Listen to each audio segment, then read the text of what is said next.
Cô dặn kém đây. Thôi. Nhấn dặn kém.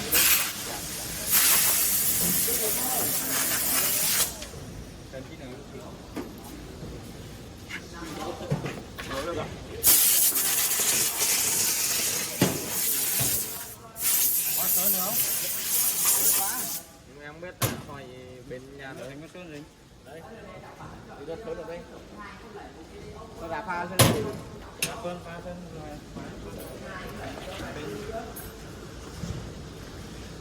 Làm đi.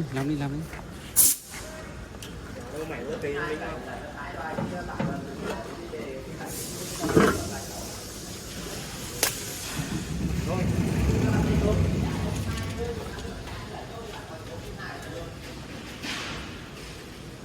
Hàng chất hơn được cất.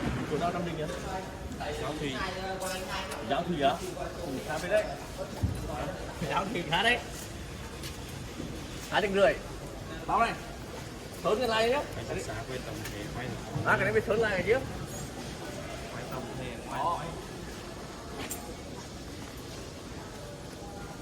Lậm nữa. Dạ, hai cái gì làm phản lại đi.